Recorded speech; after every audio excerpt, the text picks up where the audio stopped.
नमस्ते, मैं चंद्रशेखर आप सभी को मैं अपने चैनल डिलीजेंट एकेडमी में स्वागत करता हूं। हम लोग बिहार एसएससी के लिए एक मैथ का सीरीज स्टार्ट किए थे, जिसमें हम लोग प्रत्येक दिन बिहार एसएससी में आए हुए मैथ का प्रीवियस ईयर क्वेश्चन और उस पर आधारित मैथ का क्वेश्चन कर रहे हैं। चलिए आज उस सीरीज में हम लोग आगे की तरफ चलते हैं। इससे पहले अगर आप मेरे चैनल पर नए हो तो चैनल को सब्सक्राइब कर लें और बेल आइकन को प्रेस करना बिल्कुल ना भूलें, ताकि आपको सबसे पहले लेटेस्ट नोटिफिकेशन मिलता रहे। चलिए अब हम लोग क्वेश्चन की तरफ चलते हैं। देखिए हमारा क्वेश्चन क्या दिया हुआ है। हमारा क्वेश्चन है, ए किसी कार्य को 18 दिन तथा बी 12 दिन में पूरा कर सकता है। उन्होंने एक साथ मिलकर कार्य करना आरंभ किया, किंतु बी कार्य समाप्ति से 3 दिन पूर्व कार्य छोड़कर चला गया। कार्य को पूरा होने में कुल कितने दिन लगे? तो देखिए हम सबसे पहले क्या करेंगे, जो यहाँ हमारा समय दिया हुआ है हम उस समय का एलसीएम निकालेंगे।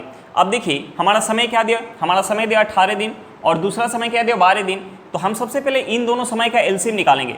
तो देखिए 18 और 12 का हम एलसीएम निकालेंगे, 18 और 12 का एलसीएम निकालेंगे तो हमारा एलसीएम क्या निकल के आ जाएगा, 36 निकल के आ जाएगा। अब देखिए हम टोटल काम को मान लेंगे 36 यूनिट, हम टोटल काम को मान लेंगे 36 यूनिट। अब देखिए इस 36 यूनिट काम को जब ए अकेले कर रहा है, जब ए अकेले कर रहा है तो 18 दिन का समय लग रहा है, और इस 36 यूनिट काम को जब बी अकेले कर रहा है, बी अकेले कर रहा है तो 12 दिन का समय लग रहा है। तो देखिए हम यहाँ से दोनों का इफिशियंसी निकाल सकते हैं। अब देखिए ए जो है 18 दिन में अगर 36 यूनिट काम कर रहा है तो एक दिन में कितना काम करेगा, 2 यूनिट। अब देखिए बी जो है 12 दिन में अगर 36 यूनिट काम कर रहा है तो एक दिन में कितना काम करेगा, 3 यूनिट। अब देखिए यहाँ से दोनों का इफिशियंसी निकल के आ गया। और हमें क्वेश्चन में आगे क्या दिया, हमें क्वेश्चन में आगे दिया हुआ है कि उन्होंने एक साथ मिलकर कार्य करना आरंभ किया और कार्य समाप्ति से 3 दिन पहले बी जो है कार्य छोड़कर चला जाता है। कार्य समाप्ति से 3 दिन पहले जो है बी कार्य छोड़ के चला जाता है। तो देखिए बी जो है एक दिन में कितना काम करे, बी एक दिन में कितना काम करे, 3 यूनिट। तो 3 दिन में कितना काम करता, बी जो है कार्य समाप्ति से 3 दिन पहले कार्य छोड़ के जा रहा है तो बी जो है 3 दिन में कितना काम करता, बी जो है 3 दिन में, बी 3 दिन में कितना काम करता, बी एक दिन में 3 यूनिट काम कर रहा है तो 3 दिन में कितना काम करता, 3 गुणे 3 यानी 9 यूनिट काम करता। अब देखिए हम इस 9 यूनिट काम को हम टोटल काम में ऐड कर देते हैं। तो देखिए हम इस 36 में अगर 9 ऐड करेंगे तो ये हमारा क्या हो जाएगा, 45 हो जाएगा। अब देखिए हम टोटल काम को मान लेते हैं 45 यूनिट, हम टोटल काम को मान लेते हैं 45 यूनिट और हम अब ये मान लेते हैं कि ए और बी दोनों मिलके कार्य जो है शुरुआत कर रहे हैं और अंतिम तक एक साथ काम कर रहे हैं। तो देखिए यहाँ से काम समाप्त होने में कितना समय लग जाएगा, ए प्लस बी दोनों मिलके अगर 45 यूनिट काम करेंगे तो देखिए ए जो है एक दिन में 2 यूनिट काम करेगा और बी एक दिन में 3 यूनिट, यानी दोनों मिलके एक दिन में कितना काम करेंगे, 5 यूनिट। अब देखिए 5 यूनिट इफिशियंसी के साथ 45 यूनिट काम करने में कितना समय लग जाएगा, हम इस 5 से 45 को काटेंगे, ये कितने बार में जाएगा, 9 बार में, यानी कितना समय लग जाएगा, 9 दिन का। यानी काम जो है पूरा होने में कितना समय लग जाएगा, काम जो है पूरा होने में टोटल 9 दिन का समय लग जाएगा। हमारा आंसर क्या निकल के आ गया, 9 दिन निकल के आ गया। चलिए क्वेश्चन समझ में आ गया होगा, नेक्स्ट क्वेश्चन पे चलते हैं। देखिए हमारा क्वेश्चन क्या दिया हुआ है। हमारा क्वेश्चन है, एक टंकी को नल ए द्वारा 2 घंटों में भरा जा सकता है और नल बी द्वारा 6 घंटों में। प्रातः 10 बजे नल ए को खोल दिया गया, तदनुसार यदि नल बी को भी 11 बजे प्रातः खोल दिया जाए तो टंकी किस समय तक पूरी भर जाएगी। तो देखिए हम सबसे पहले क्या करेंगे, हम सबसे पहले जो यहाँ समय दिया हुआ है हम उस समय का एलसीएम निकालेंगे। देखिए हमारा समय क्या दिया, हमारा समय दिया 2 घंटा और दूसरा समय क्या दिया, 6 घंटा। तो हम सबसे पहले इन दोनों समय का एलसीएम निकालेंगे। तो देखिए 2 और 6 का हम एलसीएम निकालेंगे, 2 और 6 का हम एलसीएम निकालेंगे तो एलसीएम हमारा क्या निकल के आ जाएगा, 6 निकल के आ जाएगा। अब देखिए हम टंकी की धारिता मान लेते हैं 6 यूनिट, एलसीएम हमारा क्या निकल के आ गया, 6 निकल के आ गया। तो हम टंकी की धारिता मान लेते हैं 6 यूनिट। अब देखिए 6 यूनिट पानी जब ए भर रहा है तो कितना समय लग रहा है, 2 घंटा का समय लग रहा है, और 6 यूनिट पानी जब बी भर रहा है तो कितना समय लग रहा है, 6 घंटा का समय लग रहा है। तो देखिए हम यहाँ से दोनों नल का इफिशियंसी निकाल सकते हैं। अब देखिए ए जो है 2 घंटा में अगर 6 यूनिट पानी भर रहा है तो 1 घंटा में कितना पानी भरेगा, 3 यूनिट। बी जो है 6 घंटा में अगर 6 यूनिट पानी भर रहा है तो 1 घंटा में कितना पानी भरेगा, 1 यूनिट। अब देखिए दोनों का इफिशियंसी निकल के आ गया। और हमें क्वेश्चन में आगे क्या दिया हुआ है, हमें क्वेश्चन में आगे दिया हुआ है कि प्रातः 10 बजे नल ए को खोल दिया गया, यानी 10 AM में ए को खोला जा रहा है। उसके बाद हमें क्वेश्चन में आगे क्या दिया कि तदनुसार यदि नल बी को भी 11 बजे प्रातः खोल दिया जाए, यानी 11 AM में नल बी को खोला जा रहा है। तो देखिए 10 AM से 11 AM तक कितना समय होगा, 1 घंटा। 1 घंटा जो है अकेले कौन काम करेगा, 1 घंटा अकेले जो है ए काम करेगा, 1 घंटा अकेले ए काम करेगा। तो देखिए ए जो है 1 घंटा में कितना पानी भर देगा, ए का इफिशियंसी कितना है, 3 यूनिट। यानी ए जो है 1 घंटा में, ए जो है 1 घंटा में 3 यूनिट पानी भर देगा। अब देखिए 11 AM के बाद दोनों जो है साथ में मिलकर काम करेंगे, यानी ए जो है पहले से खुला हुआ है और 11 AM में बी भी खुल गया, यानी 11 AM से ए और बी दोनों साथ में मिलकर काम करेंगे। तो देखिए 11 AM तक 3 यूनिट पानी भर गया, शेष जो है पानी भरना कितना बाकी रह गया, हमें टोटल कितना पानी भरना है, हमें टोटल पानी भरना है 6 यूनिट, जिसमें से 3 यूनिट पानी भर गया, यानी शेष कितना रह गया 3 यूनिट। अब देखिए इस 3 यूनिट पानी को दोनों मिलके भरेंगे, यानी ए प्लस बी दोनों मिलके 3 यूनिट पानी भरेंगे, दोनों मिलके जो है 3 यूनिट पानी भरेंगे। तो 3 यूनिट पानी भरने में कितना समय लग जाएगा, ए जो है 1 घंटा में 3 यूनिट पानी भरेगा और बी जो है 1 घंटा में 1 यूनिट, यानी दोनों मिलके 1 घंटा में 4 यूनिट पानी भरेंगे। तो 3 यूनिट पानी भरने में कितना समय लग जाएगा, 3/4, यानी हम इसमें दोनों के इफिशियंसी से भाग देंगे तो हमारा समय निकल के आ जाएगा, यानी यहाँ से हमारा समय क्या हो जाएगा 3/4 घंटा। हम इसे क्या लिख सकते हैं, हम इसे लिख सकते हैं 45 मिनट, हम इसे क्या लिख सकते हैं 45 मिनट, यानी 11 AM के 45 मिनट बाद टंकी जो है पूरी तरीक़ा से भर जाएगी, यानी हमारा समय क्या निकल के आ गया, हमारा समय निकल के आ गया 11:45 AM, यानी 11:45 AM में टंकी जो है पूरी भर जाएगी। हमारा आंसर क्या निकल के आ गया 11:45 AM। चलिए क्वेश्चन समझ में आ गया होगा, नेक्स्ट क्वेश्चन पे चलते हैं। देखिए हमारा क्वेश्चन क्या दिया हुआ है, हमारा क्वेश्चन है 30 मीटर पर सेकंड की चाल से चलती हुई एक रेलगाड़ी एक 600 मीटर लंबे प्लेटफॉर्म को 30 सेकंड में पार करती है। रेलगाड़ी की लंबाई है, हमें क्या निकालना है, रेलगाड़ी की लंबाई निकालना है। अब देखिए हमें क्वेश्चन में क्या दिया हुआ है, हमें क्वेश्चन में रेलगाड़ी का स्पीड दिया हुआ है, हमें स्पीड कितना दिया है 30 मीटर पर सेकेंड दिया है, हमें स्पीड कितना दिया 30 मीटर पर सेकेंड दिया है, और हमें क्वेश्चन में क्या दिया है, प्लेटफॉर्म को पार करने में लगा समय हमें दिया है, हमें समय कितना दिया है, हमें समय दिया हुआ है 30 सेकेंड, हमें समय कितना दिया है 30 सेकेंड दिया है। अब देखिए हमें स्पीड दिया हुआ है और समय दिया हुआ है, तो हम यहाँ से दूरी निकाल सकते हैं, हम यहाँ से दूरी निकाल सकते हैं। अब देखिए दूरी निकालने के लिए हम क्या करेंगे, दूरी निकालने के लिए हम स्पीड में समय से गुणा करेंगे, तो यहाँ से हमारा दूरी क्या हो जाएगा 30 × 30 मीटर हो जाएगा, ये हमारा क्या हो जाएगा, ये हमारा हो जाएगा 900 मीटर। अब देखिए ये जो हमारा दूरी निकल के आएगा, ये हमारा दूरी कैसा निकल के आएगा, प्लेटफॉर्म को पार करने में चली गई दूरी निकल के आएगा। अब देखिए जब कोई ट्रेन किसी प्लेटफॉर्म को पार करती है या किसी पुल को पार करती है या किसी दूसरे ट्रेन को पार करती है, तो उस केस में ट्रेन अपनी लंबाई प्लस की जिसे पार करती है उसकी लंबाई के बराबर दूरी चलती है। तो देखिए प्लेटफॉर्म को पार करने में चली गई दूरी हमारा क्या निकल के आ गया 900 मीटर निकल के आ गया। प्लेटफॉर्म को पार करने में चली गई दूरी हमारा क्या निकल के आ गया 900 मीटर निकल के आ गया। तो देखिए जब ट्रेन प्लेटफॉर्म को पार करेगी तो उस केस में ट्रेन अपनी लंबाई प्लस की प्लेटफॉर्म की लंबाई के बराबर दूरी चलेगी। अब देखिए हमें क्वेश्चन में प्लेटफॉर्म की हमें लंबाई क्या दिया हुआ है, हमें क्वेश्चन में प्लेटफॉर्म की लंबाई दिया हुआ है 600 मीटर, प्लेटफॉर्म की लंबाई क्या दिया है 600 मीटर, और प्लेटफॉर्म को पार करने में चली गई दूरी हमारा क्या निकल के आ गया 900 मीटर निकल के आ गया। तो हम यहाँ से ट्रेन की लंबाई निकाल सकते हैं। ट्रेन की लंबाई निकालने के लिए प्लेटफॉर्म को पार करने में चली गई दूरी में से अगर हम प्लेटफॉर्म की लंबाई माइनस करेंगे तो हमारा क्या निकल के आ जाएगा, ट्रेन की लंबाई निकल के आ जाएगा। देखिए हम 900 में से अगर 600 माइनस करेंगे तो ये हमारा क्या हो जाएगा 300 मीटर, यानी ट्रेन की लंबाई क्या निकल के आ गया 300 मीटर निकल के आ गया। हमारा आंसर क्या निकल के आ गया 300 मीटर निकल के आ गया। चलिए क्वेश्चन समझ में आ गया होगा, नेक्स्ट क्वेश्चन पे चलते हैं। देखिए हमारा क्वेश्चन क्या दिया हुआ है, हमारा क्वेश्चन एक नाव शांत जल में 1 घंटे में 6 किलोमीटर जाती है, परंतु वह धारा के प्रतिकूल यही दूरी चलने में तिगुना समय लेती है। धारा की चाल है, हमें क्या निकालना, धारा की चाल निकालना है। अब देखिए हमने मान लिया कि नाव की जो स्पीड है वो x किलोमीटर पर घंटा है। हमने मान लिया कि जो नाव की स्पीड है x किलोमीटर पर घंटा है और जो धारा की स्पीड है y किलोमीटर पर घंटा है। अब देखिए हमें क्वेश्चन में क्या दिया हुआ है, हमें क्वेश्चन में दिया है कि एक नाव शांत जल में 1 घंटे में 6 किलोमीटर जाती है। तो देखिए हमें समय दिया हुआ है और हमें दूरी दिया हुआ है, तो हम यहाँ से स्पीड निकाल सकते हैं। अब देखिए हमने जो है नाव का स्पीड क्या मान के रखा है x किलोमीटर पर घंटा, यानी x बराबर हमारा क्या हो जाएगा, दूरी हमें क्या दिया 6 किलोमीटर और समय कितना लग रहा है जाने में 1 घंटा, यानी यहाँ से स्पीड क्या हो जाएगा 6 किलोमीटर पर घंटा हो जाएगा, यानी x इक्वल टू हमारे क्या हो जाएगा 6 किलोमीटर पर घंटा हो जाएगा। अब देखिए हमें क्वेश्चन में आगे क्या दिया है, हमें क्वेश्चन में आगे दिया हुआ है कि परंतु वह धारा के प्रतिकूल यही दूरी चलने में तिगुना समय लेती है, यानी धारा के प्रतिकूल जब जा रही है तो तिगुना समय लग रहा है, यानी 3 घंटा का समय लग रहा है 6 किलोमीटर जाने में। तो देखिए जब नाव धारा के प्रतिकूल जाएगी तो उस केस में क्या हो जाएगा, नाव का स्पीड और धारा की स्पीड माइनस हो जाएगा। अब देखिए नाव का स्पीड क्या है x किलोमीटर पर घंटा और धारा की स्पीड क्या है y किलोमीटर पर घंटा, यानी जब धारा के प्रतिकूल जाएगी तो उस केस में क्या हो जाएगा, नाव का स्पीड और धारा की स्पीड माइनस हो जाएगा, यानी x माइनस y हम यहाँ से निकाल सकते हैं क्योंकि हमें दूरी दिया है और समय दिया है। देखिए दूरी कितना है 6 किलोमीटर, 6 किलोमीटर जाने में कितना समय लग रहा है, 3 घंटा का समय लग रहा है। यानी शांत जल में जब जा रही है 6 किलोमीटर तो 1 घंटा का समय लग रहा है, और धारा के प्रतिकूल जाने में तिगुना समय लग रहा है, यानी कितना समय लग जाएगा, 3 घंटा का। तो देखिए यहाँ से हमारा स्पीड क्या निकल के आ जाएगा, यहाँ से हमारा स्पीड निकल के आ जाएगा 2 किलोमीटर पर घंटा।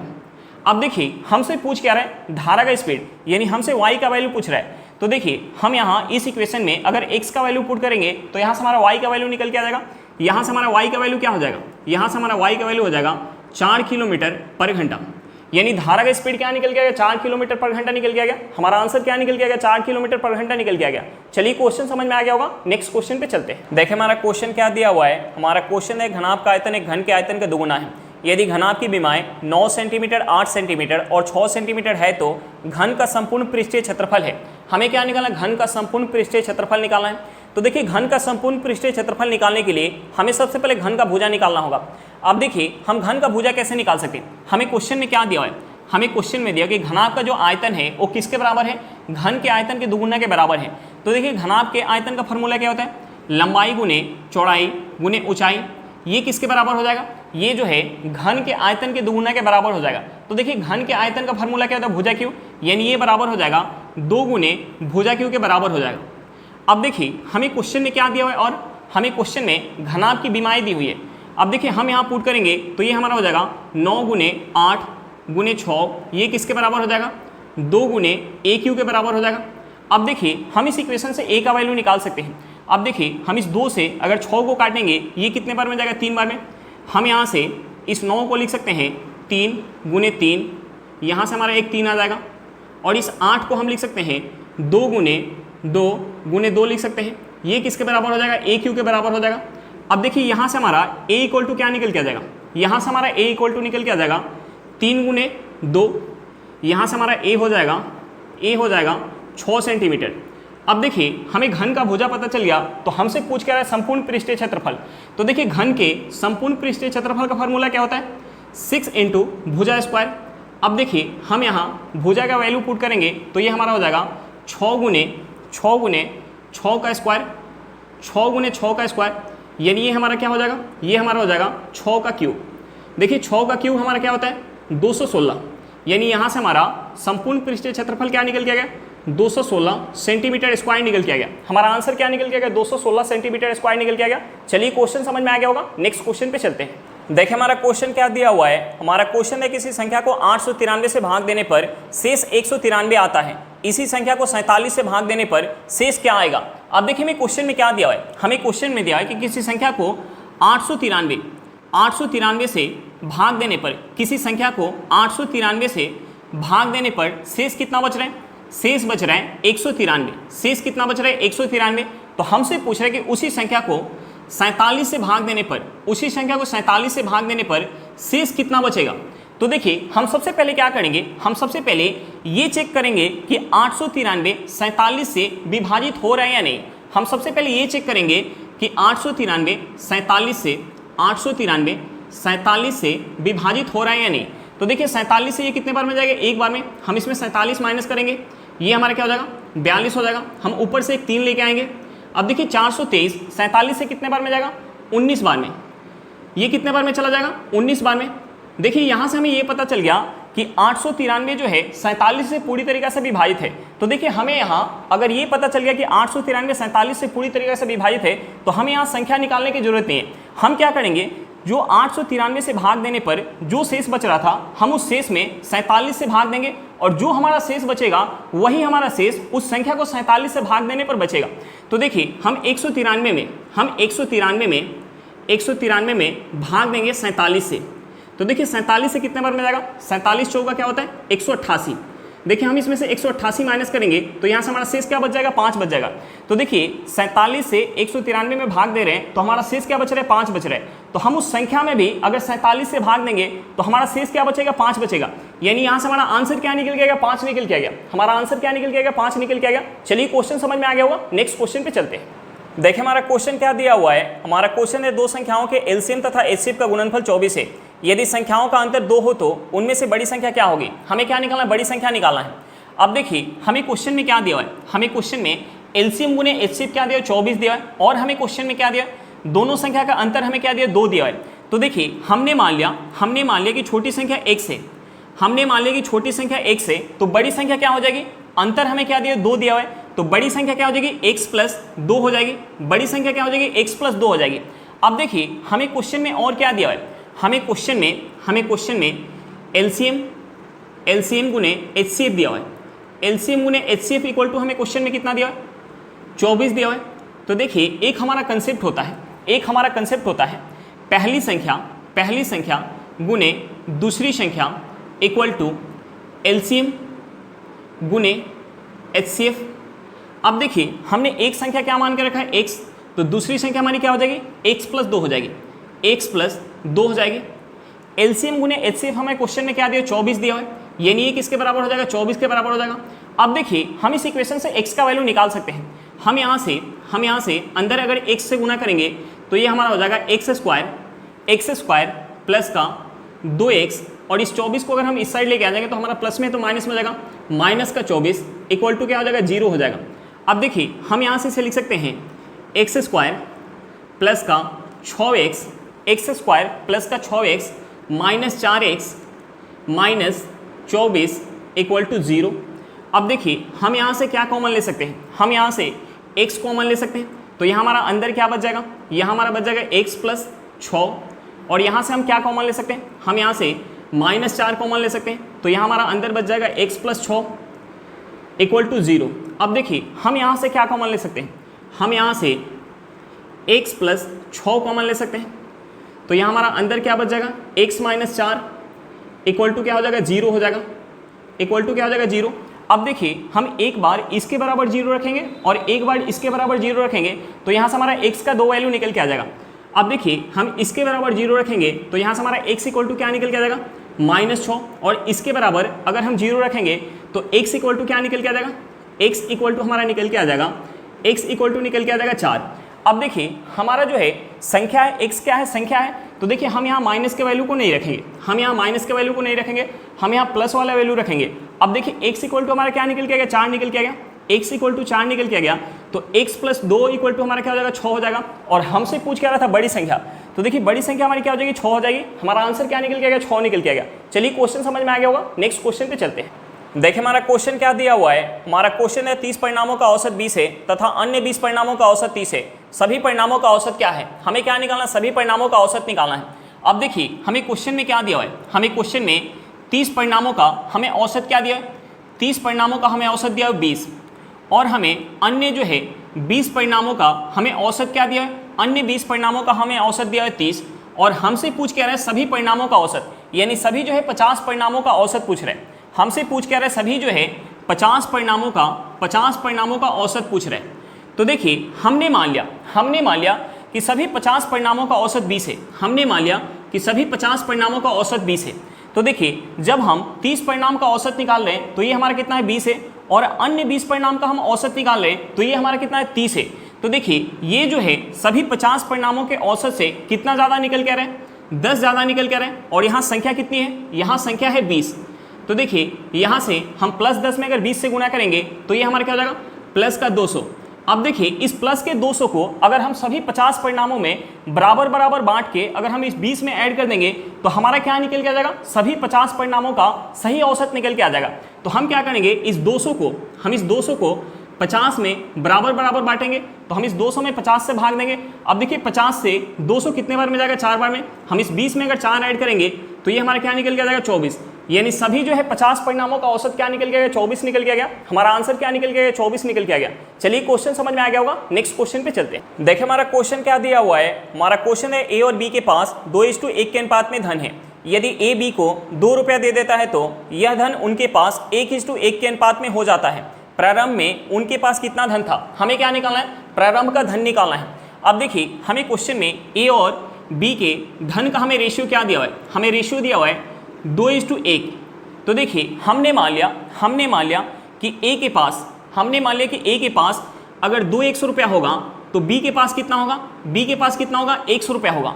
अब देखिए हमें क्वेश्चन में आगे क्या दिया हुआ है, हमें क्वेश्चन में आगे दिया हुआ है कि ए जो है बी को 2 रुपया दे देता है तो यह धन उनके पास 1:1 के अनुपात में हो जाता है। तो देखिए ए के पास पहले अगर 2 रुपया था, पहले जो है 2 रुपया था, तो इसमें से अगर 2 रुपया बी को दे देगा तो ए के पास कितना बच जाएगा, 2x माइनस 2 रुपया बच जाएगा।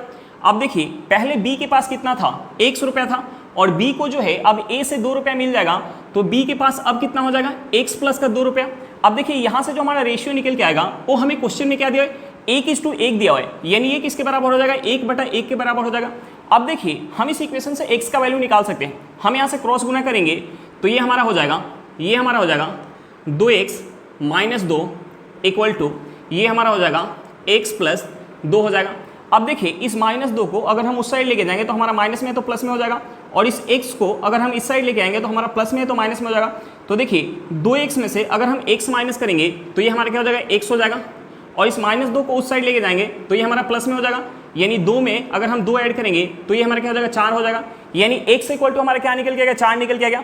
तो देखिए हम यहाँ से दोनों की शुरुआती जो है राशि निकाल सकते हैं। देखिए a के पास कितना था, 2x रुपया था, और x का वैल्यू हमारा क्या निकल के आ गया, 4 निकल के आ गया, यानी 2x का वैल्यू हमारा क्या हो जाएगा, 8 रुपया हो जाएगा।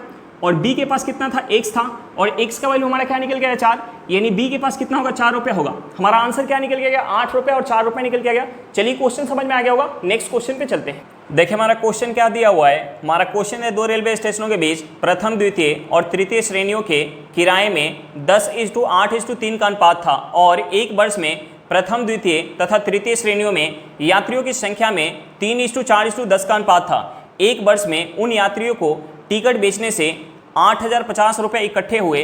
द्वितीय श्रेणी के टिकट कितने रुपए के बिके।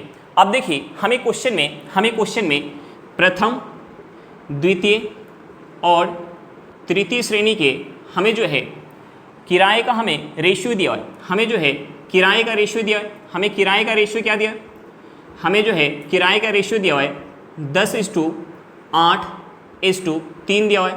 और हमें क्वेश्चन में क्या दिया है, हमें क्वेश्चन में यात्री के हमें संख्या का रेशियो दिया है। यात्री के हमें संख्या का रेशियो कितना दिया है, संख्या का हमें रेशियो दिया है 3:4:10 दिया है। तो देखिए हम यहाँ से इकट्ठे हुए पैसे का हम रेशियो निकाल सकते हैं। अब देखिए हमने मान लिया कि एक यात्री से 10 यूनिट जो है रुपया लिया जा रहा है प्रथम श्रेणी का, और द्वितीय श्रेणी का 8 यूनिट, और तृतीय श्रेणी का 3 यूनिट। अब देखिए हमने मान लिया कि प्रथम श्रेणी में 3 यात्री यात्रा कर रहे हैं, द्वितीय श्रेणी में 4 यात्री, और तृतीय श्रेणी में 10 यात्री। तो यहाँ जो है इकट्ठे पैसे कितना हो जाएगा, ये हो जाएगा 30 यूनिट, ये कितना हो जाएगा, ये हो जाएगा 32 यूनिट, और ये कितना हो जाएगा, ये हो जाएगा 30 यूनिट। अब देखिए हम इसे 2 से काट सकते हैं, हम इसे 2 से काटेंगे तो यहाँ से हमारा इकट्ठे रुपया का, यहाँ से हमारा रेशियो क्या निकल के आ जाएगा, हम इसे 2 से काटेंगे तो ये 2 से जाएगा 15 बार में, ये 2 से कितने बार में जाएगा, 16 बार में, और ये 2 से कितने बार में जाएगा, 15 बार में। तो देखिए यहाँ से प्रथम श्रेणी से अगर 15 यूनिट पैसा इकट्ठा होगा तो द्वितीय श्रेणी से कितना इकट्ठा होगा, 16 यूनिट, और तृतीय श्रेणी से कितना इकट्ठा होगा, 15 यूनिट। यानी यहाँ से टोटल जो है, टोटल यहाँ से राशि कितना हो जाएगा, हम इसे ऐड करेंगे तो ये हमारा कितना हो जाएगा, 46 यूनिट। यहाँ से हमारा टोटल राशि कितना हो जाएगा, 46 यूनिट। और हमें क्वेश्चन में टोटल राशि कितना दिया है, हमें क्वेश्चन में टोटल राशि कितना दिया है, 8,050 रुपये दिया है। अब देखिए इस 46 यूनिट का वैल्यू हमें क्वेश्चन में क्या दिया है, 8,050 रुपये दिया है। तो हम यहाँ से 1 यूनिट का वैल्यू निकाल सकते हैं। 1 यूनिट का वैल्यू क्या हो जाएगा, 1 यूनिट का वैल्यू हो जाएगा 175 रुपया। 1 यूनिट का वैल्यू क्या हो जाएगा, 175 रुपया। अब देखिए हमें 1 यूनिट का वैल्यू पता चल गया, तो हमसे पूछ क्या रहा है, हमसे पूछ रहा है द्वितीय श्रेणी के टिकट कितने रुपए के बिके। तो देखिए द्वितीय श्रेणी से कितना इकट्ठा हो रहा है, 16 यूनिट। हमें 1 यूनिट का वैल्यू पता है तो हम यहाँ से 16 यूनिट का वैल्यू निकाल सकते हैं। अब देखिए हम 175 में अगर 16 से गुना करेंगे तो ये हमारा कितना हो जाएगा, ये हमारा हो जाएगा 2800 रुपया। यानी यहाँ से हमारा आंसर क्या निकल गया, 2800 रुपये निकल के आ गया। चलिए क्वेश्चन समझ में आ गया होगा। आज के लिए इतना ही, फिर मिलते हैं नेक्स्ट क्लास में। अगर क्लास अच्छा लगे तो क्लास को लाइक करिएगा। अगर आप मेरे चैनल पर नए हो तो चैनल को सब्सक्राइब करिएगा, और क्लास को अपने दोस्तों के साथ शेयर करना बिल्कुल मत भूलिएगा। चलिए बाय बाय।